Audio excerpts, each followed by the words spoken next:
सबसे पहले हम यहाँ पर ऑर्डर एस्टिमेट में हम ये इस सेशन में हम ऑर्डर एस्टिमेट, वर्कर्स और अकाउंट्स की तरफ हम अपना थोड़ा सा देखेंगे। ऑर्डर एस्टिमेट पे क्लिक कर, यहाँ पर हमारे पास ऑर्डर में बैंगल्स आ रही हैं। बैंगल्स का यहाँ पर वेट हम सबसे पहले फीड करेंगे। जो भी कस्टमर हमें ऑर्डर दे के जा रहा है उसकी सारी डिटेल वगैरह यहाँ पर हम लिखेंगे। ऑर्डर हमेशा एस्टिमेटेड होता है। एस्टिमेट का मतलब अंदाज़न, क्योंकि ये एग्जैक्ट जो बन के आता है वो जब वो ऑर्डर तैयार हो के आएगा उस वक्त एग्जैक्ट बनेगा। अभी ये जस्ट एस्टिमेटेड है। 6 चूड़ियाँ कस्टमर ने कहीं कि मुझे 6 चूड़ियाँ बना दें 22 कैरेट की, और डिस्क्रिप्शन में उसने लिखा इसको ऐसा कर दें, इसमें झूमर लगने हैं, इसमें जी व्हाट्सएवर जो भी है, जरकुन, बीड, स्टोन्स, रूबी वगैरह, जो भी डिस्क्रिप्शन हम यहाँ पे डिफाइन कर दी। हमने कस्टमर को बताया कि इसके ऊपर आपकी 15% वेस्टेज लगेगी, तो टोटल वज़न तकरीबन इतना आएगा। आपको तकरीबन इसके अंदर मेकिंग जो है वो 10,000 रुपया तकरीबन मेकिंग पे करनी पड़ेगी। टोटल आपका जो बिल बनेगा 4,65,792 रुपये का बनेगा। ठीक है, ये कैलकुलेशन देखें सिंपल सी है। ये वज़न 10 ग्राम जो वज़न है उसके ऊपर 15% वेस्टेज लगी, टोटल वज़न आ गया। टोटल वज़न को इस गोल्ड रेट से हमने मल्टीप्लाई किया तो टोटल गोल्ड की प्राइस आ गई। इसमें मेकिंग ऐड की तो टोटल गोल्ड प्राइस आ गई। ठीक है, यहाँ से हमने इसको ऐड किया। ऐड करके हम बिल में चले गए। यहाँ पर हमने कस्टमर का नाम लिखा। इसके अलावा कस्टमर चाहता है कि मुझे कोई और चीज़ चाहिए, तो वो ऑलरेडी स्टॉक के अंदर जो तैयार शुदा चीज़ पड़ी है वो भी कस्टमर ले सकता है। बैंगल्स में BG0002 हमारे पास एक रेडी पड़ी हुई थी, हम वो कस्टमर को देना चाह रहे हैं, कस्टमर लेना चाह रहा है हमसे, वो भी हम इसके अंदर एडजस्ट कर सकते हैं कि ये 20% वेस्टेज थी और ये सारा कुछ इस हवाले से कस्टमर को हमने एडजस्ट कर दिया। बिल में चले गए। टोटल अमाउंट कस्टमर की 5,74,261 रुपये बन गए। कस्टमर बिल बुक नंबर का ये मकसद होता है कि हमारे जो मैनुअल खाते या मैनुअल किताबें चल रही होती हैं, इनवाइस बुक्स वगैरह, हम उनका नंबर यहाँ पे फीड कर सकते हैं। फॉर एग्जांपल ये नंबर था हमारा, ये हम जो मैनुअल बुक्स पे चल रहा है। ऑर्डर की जो डेट है, ऑर्डर 26 तारीख को मिल रहा है और डिलीवरी हमने कस्टमर को देनी है। फॉर एग्जांपल हमने 31 जुलाई को देनी है। कौन सा सेल्समैन अगर हमने पीछे फीड किए होंगे तो हम सेल्समैन के नाम आ जाएंगे, कौन सेलमैन ऑर्डर ले रहा है, ये कौन सा सेलमैन हमसे ऑर्डर ले रहा है।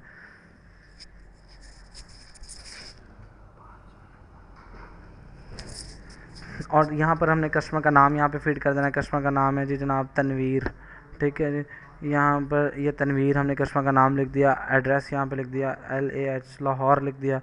यहाँ पर जी वो phone number, mobile number, email addresses वगैरह ये सारे आ जाएंगे। ये हमने कस्टमर को यहाँ पर अगर डिस्काउंट करना चाहें, क्योंकि फिल वक्त तो डिस्काउंट नहीं होता, हम कैश कस्टमर से वसूल करें। 5,74,000 है, हमने 2,50,000 कस्टमर हमें 2,50,000 रुपया कस्टमर हमें पैसे दे के जाता है, यानी कि तो फिर हमारा 3,24,261 रुपये बकाया है। सेम सेल की तरह यहाँ पे कस्टमर हमें चेक भी दे सकता है, क्रेडिट कार्ड के थ्रू भी पेमेंट दे सकता है, उसके इवज़ में प्योर गोल्ड भी दे सकता है और यूज्ड गोल्ड भी दे सकता है। ठीक है, सेम हमें फिल वक्त हम यहाँ पे कैश यूज़ करते हैं और सेव कर देते हैं। Record save successfully. ये ऑर्डर के लिए जो ऑर्डर में तैयारी के लिए जॉब कार्ड एक बनता है। जॉब कार्ड हम वर्कर को इशू कर देते हैं। वर्कर को किसी को बुलाते हैं कि जनाब आओ तुम्हें ये काम हमने देना है।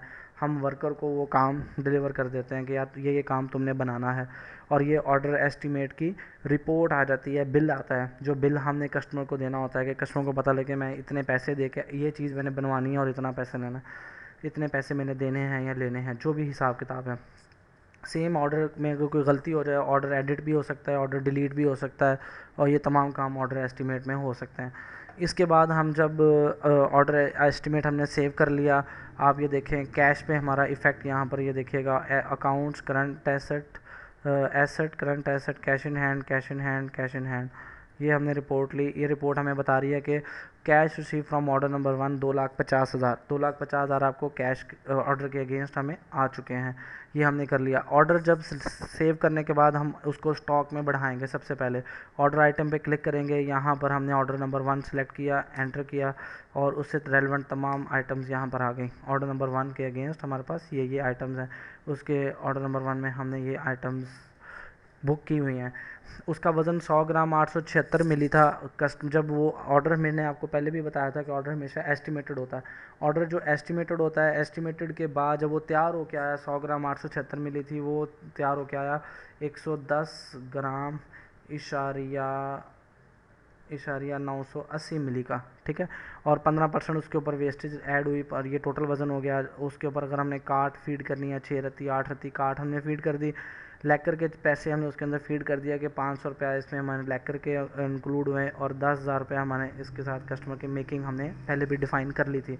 मेकिंग में भी हम रद्द-बदल कर सकते हैं, मेकिंग क्योंकि वज़न ज़्यादा हो गया, मेकिंग भी ज़्यादा हो सकती है। 12,000 रुपया हमने कस्टमर से यहाँ पे मेकिंग ऐड कर दोबारा कर ली। 22 कैरेट है, 6 तादाद है, किस वर्कर से हमारे पास ये बन के आया, वर्कर नुमान से बन के आया। हम ब्राउज़ करके इसको पिक्चर लगा सकते हैं, जो भी हमारे इससे तैयार होके वो पिक्चर आएंगी, ठीक है। और हम यहाँ पर इसको सेव कर देंगे।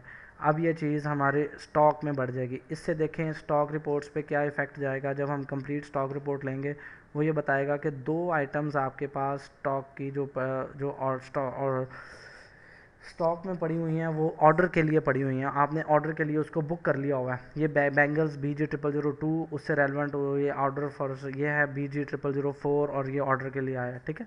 ये सारी शो कर रही है कि ये आप इसको सेल नहीं कर सकते। फॉर एग्जांपल हम यहाँ पे देखें डायरेक्ट सेल में जाके, अगर हम डायरेक्ट सेल में जाके इसको सेल करना चाहें बैंगल की एक एंट्री को, वो कह रहा है this item is book for order number 1, you want to sell it, क्या आप इसको सेल करना चाहते हैं। ये कंडीशन इसलिए होती है कि जब ऑर्डर से तैयारी के बाद सामान हमारे पास डिस्प्ले में पड़ा होता है तो कोई ग्राहक आता है, वो कहता है कि जनाब हमें ये चीज़ आपकी पसंद है, आप हमें ये सेल कर दें। जब हम कहते नहीं ये हमने तो ऑर्डर के लिए कस्टमर के लिए तैयार करके रखी हुई है, आप देखते हैं कि यार वो ऑर्डर वाला कस्टमर 10 दिन के बाद आएगा, हम ये दोबारा तैयार करवा सकते हैं, क्यों ना यहाँ से नफ़ा कमाएं, हमें 10, 15, 20,000, 50,000 इसके ऊपर प्रॉफिट हो रहा है, हम बेच देते हैं इसको।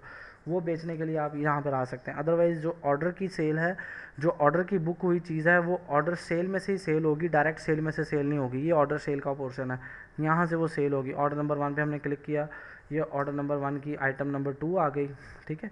आइटम नंबर 2 हमने इसको ऐड किया और ऑर्डर नंबर 1 की आइटम नंबर 1 आ गई, ये वाली आइटम आ गई, ठीक है। ये हमारे पास ये दोनों आइटम्स बिल्कुल रेडी होके हमारे पास स्टॉक में आ गई। हमने बिल के सेशन में जाते हैं। अब देखें उस वक़्त 3 लाख कुछ था बैलेंस, अब 3,76,000 बैलेंस में आ गया। वो बता रहा है कि कस्टमर ने अमाउंट हमें 2,50,000 पहले दी हुई है। ऑर्डर उठाने से पहले कस्टमर 2-3 किस्तों में पैसे दे जाता है। वो पहले कहता है, अक्सर आजकल हमारे एटमॉस्फेयर में यही होता है कि लोग 6-6 महीने 2-2 साल पहले काम शुरू करवा देते हैं। जी 50,000 दिया, 10,000 दिया, 50,000 दिया, फिर 20,000 दिया, वो पैसे देते रहते हैं ताकि जब हमें ज़रूरत हो तो हम उस वक़्त अपना सामान उठा लें, हमें पे बर्डन ना हो। उस वक़्त पेमेंट्स जो हमें पार्शली पेमेंट्स होंगी उसके लिए हमने ये क्राइटेरिया बनाया हुआ है। यहाँ पर हम ऑर्डर नंबर 1 क्लिक करेंगे। ऑर्डर नंबर 1 क्लिक करके ऑर्डर नंबर 1 हमने क्लिक किया, इससे रेलेवेंट सारी इन्फॉर्मेशन आ गई। ये हमने कैश हमने 3,24,000 बैलेंस था। अब कस्टमर हमें फॉर एग्जांपल यहाँ पर 50,000 रुपया और दे जाता है, ठीक है। 50,000 हमने ये सेव किया, ये सेव हो गया। यहाँ से जब हम ऑर्डर सेल में जाएंगे, ऑर्डर सेल में जाके हमने यहाँ पर ऑर्डर नंबर 1 सेलेक्ट करेंगे, ये ऑर्डर नंबर 1 की चीज़, और ये ऑर्डर नंबर ये हमने ऐड कर दिया। और यहाँ पर देखें कस्टमर का बैलेंस 2,13,000 रह गया। हमने यहाँ से कस्टमर से बैलेंस वसूल किया 1,50,000, ठीक है।